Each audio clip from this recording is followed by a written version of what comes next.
There is one other ashram food and cooking personality that I want to talk about while I'm sitting here. He's someone I actually knew when I first came here in the 1970s, and I remember him as a delightful old man, and at that time I didn't really appreciate what his history was here or what his connection and role was in the history of the ashram and its food. Natesa Iyer, to some extent, fulfills that role because he was a bit of a figure of fun. He was laughed at by many of the small children who lived in Ramana ashram because, like the famous saint Ramakrishna Paramahamsa, he couldn't stand touching money. There was something that was so pure about him that if money touched his skin, he would get a burning sensation in his body. This was in later life, not early on. As his practice matured, there was something about money that physically his body couldn't tolerate, and the boys in the ashram knew this, and they used to chase him around the ashram, waving rupee notes at him and trying to bang him on his body, and there'd be these strange sights of Natesa Iyer fleeing from these small boys who were trying to pin money on him just to see what would happen. Now, Natesa Iyer was born in Chidambaram, had a wife and a family who apparently he abandoned. No reports ever of what happened to them. And he made his way to Tiruvannamalai around 1922, where he first met Bhagavan. At that time, he wasn't that interested in becoming a devotee or living in the ashram. He started off working at a Hindu chautri in town, and then later he was taken on as a worker in the Arunachalaswara temple. There he was helping with the kitchens, and he was also grinding sandal paste. When I knew him in the 1970s, he was in charge of the old hall, and you always knew where he was because he had a gigantic key ring with about 20 big keys, and he had a kind of shaking, palsied hand. So it was a bit like a cowbell. You always knew where Natesa Iyer was because there'd be this jingle, jingle, jingle, jingle, jingle wherever he was in the ashram. When he was asked about this, he said, they worked me very hard in these temples. I had to grind sandalwood paste endlessly, and there was something, it was an occupational stress injury from having to grind too much sandal paste when he was a worker in the ashram temple. Chinnaswami got to hear about him. He started coming to Ramana ashram, fell in love with Bhagavan, and Chinnaswami was delighted that a Brahmin who knew how to chant the Vedas, which he did, and was also a good cook, was looking for an employment opportunity, so he was taken on as a cook at Ramana ashram. Now, what surprises me is that he was given a very junior position here. He wasn't one of the main cooks in the ashram. He was the kind of the sous chef, the person who did all the grunt work, the cleaning, the tidying up, and he was under 5 very determined, bossy Brahmin widows, and he had a really rough time for a long time in the ashram.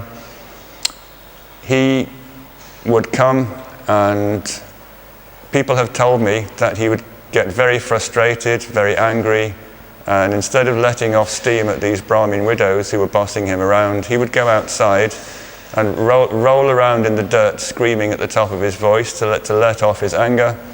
And when Bhagavan would hear screams and say, well, what's going on there? People would say, oh, it's just Natesa Iyer has just had another session with the widows, he's letting off steam. And Bhagavan would laugh. And then one day Natesa Iyer decided that he'd go for a pradakshina, and he asked Bhagavan's permission and said, I need to calm down, I need to cool down a bit, these women are too much for me. And Bhagavan said, yes, very good idea. So from that point on, his medicine for his bad temper was to do a pradakshina, and he would always tell Bhagavan he was going, and apparently when he was away, Bhagavan would tell everybody else in the hall, Natesa Iyer has gone for a walk around the hill to calm down. And Natesa Iyer firmly believed that this was an act of Bhagavan's grace, that Bhagavan approved of these pradakshinas, and by giving him permission to take this time off to walk around the hill, he was also purifying his mind and allowing his excess anger to be ground down to nothing. I think Natesa Iyer had a kind of a mind or an ego that Bhagavan decided really did need to be ground down in adverse circumstances. Annamalai Swami was somebody who in the 1930s, if you had a problem and didn't want to discuss it publicly in the hall, you would go to Annamalai Swami and say, please tell Bhagavan about this, because everybody knew that Annamalai Swami had an hour of private building conversations with Bhagavan. So he was the ideal intermediary.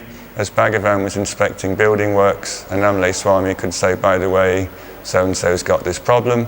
Bhagavan would give a reply, and Annamalai Swami would pass it on.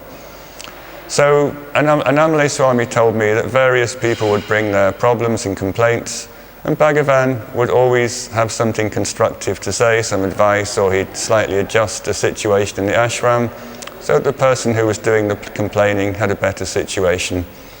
However, when Natesa Iyer brought his problem to Annamalai Swami's attention and said, ask Bhagavan, Bhagavan absolutely refused to do anything. I think Bhagavan somehow knew that Natesa Iyer was a unique case, that there was something in him that needed to be subdued, that he needed to go through this process, and that he needed to have his mind ground down to nothing. Now, when Natesa Iyer first came here, he had a little private puja box inside which were 5 different statues, and he used to do elaborate pujas to them every morning. He had a room somewhere between Bhagavan's hall and the cowshed, because every morning Bhagavan would come at about 9 a.m. to inspect the cows.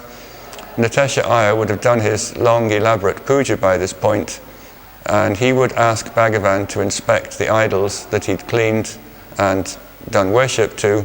And every single day for 2 years, Bhagavan would come, he'd admire them and say, very nice. Now, I think this is a really outstanding example of how Bhagavan didn't interfere in the sadhana, the spiritual practices of devotees who came. Whatever you came with, if you did it well, if you had faith in it, he was happy to let you continue, even to the point of every single day for 2 years stopping off in your room to inspect the same 5 statues after you'd cleaned them and worshipped them. However, after 2 years, Bhagavan just casually remarked, oh, so you're still doing this, are you? And Natesa Iyer said there was something about that casual comment which sent shivers down his body. He said there was a wave of quivering in his body, and something inside him knew that his days of doing daily pujas to these 5 statues was over. He said, without a moment's hesitation, I put those 5 statues back in their box. I walked to Palitirtham, which is the main tank behind the mother's samadhi. He said, I threw them in, and I never was interested in pujas again. I should say that in the Hindu tradition, if you have a sacred object and you need to get rid of it, the prescribed way of doing it is to immerse it ceremonially in a temple tank. So he respected the idols he'd worshipped for many, many years, but he realized his time doing daily pujas to them was over, and without any regrets, he placed them into Palitirtham, walked away, and never did pujas again. I think this was part of his surrendering to Bhagavan process. He said, from that moment, I really felt like I was nothing, that my world revolved around Bhagavan. There were no alternative deities to worship. In 1935, he didn't often talk to Bhagavan. He said that there was something paralyzing about Bhagavan's presence. He said, like Dakshinamurti teaching in silence, he said, when I went into Bhagavan's presence, there was such a silence, such a stillness. It was like being caught in the headlamps. There was something that you couldn't move, you couldn't think, you couldn't do anything. But very early on, he summoned up courage to ask Bhagavan to give him some upadesha, some teaching from the Guru that he should contemplate on or try to practice. And Bhagavan said, why? And he said, because I know nothing. And Bhagavan said, hold on to that nothingness. Find out what that nothingness is. When you know that nothingness to be what it really is, that is liberation. And I think from that moment on, that was Natesa Iyer's, that was his path. It was to slowly attenuate his mind, slowly diminish his ego to the point where he, Natesa Iyer, simply didn't exist anymore, and that only Bhagavan's presence shining in him was left. At some point in the 1930s, the bullying of the women cooks got too much for him, and going for a production, it didn't seem to be much of a solution. So he decided that he was going to go back to his native place, Chidambaram. At that point, he'd already given up money. This was the phase in his life where he couldn't hold on to money without burning, so he had no means to go home except walking. So he took off from Tiruvannamalai and started walking in the general direction of Chidambaram, and managed to reach a town called Villapuram by the end of the day. Now Villapuram is about 60 kilometers from here, and before I continue with this story, I have to say I'm seriously impressed by the amount of walking that Bhagavan's devotees managed to get to do in the good old days. One of Bhagavan's devotees was his barber called Natesa.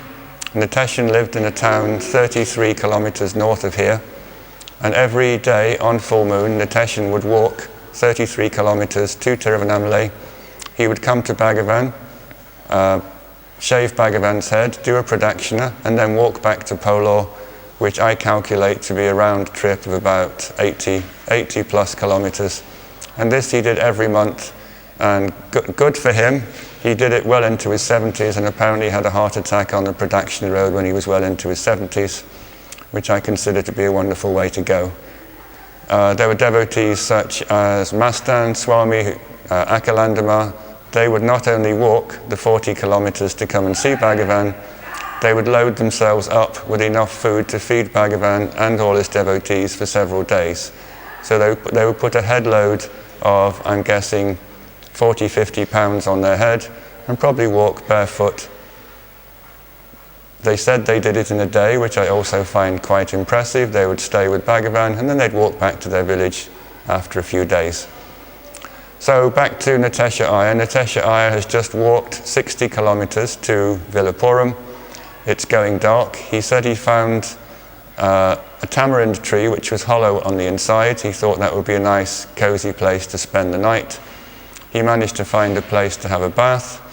He said he put some vibhuti on his forehead, sat down to meditate, and when he opened his eyes, Bhagavan was standing in front of him with a smile on his face, saying, "How far away from me have you managed to go?" At which point Natesa Iyer realized that running away wasn't really the solution to his problems, and at a more philosophical level he also realized that it wasn't possible ever to be away from Bhagavan. So the figure of Bhagavan, now this is a man who has already walked 60 kilometers. He realized he had to return to Tiruvannamalai immediately. The apparition of Bhagavan, it wasn't really Bhagavan, started walking down the road towards Tiruvannamalai. Natesa Iyer had already walked 60 kilometers that day, but he started following this figure, always keeping it in sight. And at some point, the figure of Bhagavan disappeared into the gloom. He arrived back after a walking round trip of 120 kilometers, went into Bhagavan's hall. Now he hadn't told Bhagavan that he was leaving, so Bhagavan really wouldn't have had any knowledge of this walk to Villapuram, the apparition, and Natesa Iyer coming back. But Bhagavan said exactly the same thing to Natesa Iyer that the apparition had said at Villapuram. "How far away do you think you can go from me?" At that point, Natesa Iyer said, "I just burst into tears. I prostrated to him, and I promised myself that I would never leave him again."